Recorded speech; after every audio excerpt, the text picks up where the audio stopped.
Bonsoir à tous, vous suivez le bref tour de l'actualité sur RTI2, la chaîne la plus proche de vous. Et comme tous les dimanches, dans notre rubrique du jour, les dossiers de la 2, nous nous intéresserons au rôle que jouent les crèches et garderies dans l'autonomisation des parents qui de plus en plus envisagent une garde ponctuelle ou permanente de leurs enfants afin de vaquer à leurs occupations. Ces crèches et garderies qui accueillent les enfants de manière occasionnelle, leur permettant d'apprendre à vivre en collectivité et surtout de gagner en autonomie. Rendez-vous donc à 19h30 avec nos reporters Adam Okone, Gilles Tonien et Seydou Ouattara sur RTI2 pour voir ce dossier complet.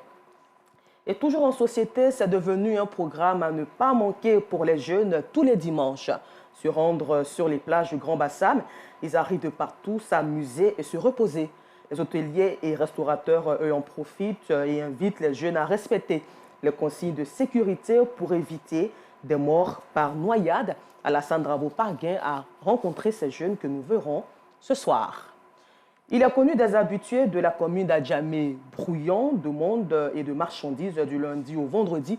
Le marché forum d'Adjamé refuse du monde le samedi. Mais le dimanche, le constat est tout autre.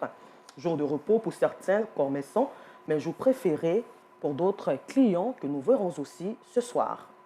En sport, le Sénégal peut avoir le sentiment du devoir accompli après son sacre d'hier, opposé au Fennec d'Algérie en finale du championnat d'Afrique des Nations CHAN 2022. Les deux équipes n'ont pu se départager à l'issue du temps réglementaire. Finalement, c'est à la séance des tirs au but que le dénouement arrive. Les Lions de la Teranga, plus adroits, l'emportent par 5 tirs à 4, soulignant qu'après la CAN, le Sénégal remporte aussi le CHAN.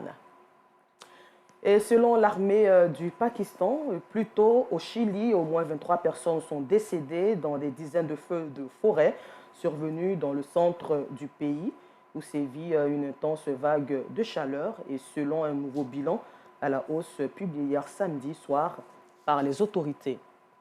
Et pour terminer ce flash d'informations, sachez que selon l'armée du Pakistan, l'ancien président Pervez Musharraf est décédé à Dubaï à l'âge de 79 ans des suites d'une longue maladie. Ce dimanche 5 février, le général Musharraf, il faut le souligner, avait pris la tête du Pakistan en 1999 sous un coup d'État sans violence, après que le premier ministre de l'époque, Nawaz Sharif, eut tenté de le démettre de ses fonctions de chef de l'armée. En plus donc de 7 ans de mandat, il a supervisé aussi une période de croissance économique tout en échappant à au moins 3 tentatives d'assassinat. Merci à vous et rendez-vous tout à l'heure sur RTI2 pour le temps d'information complet.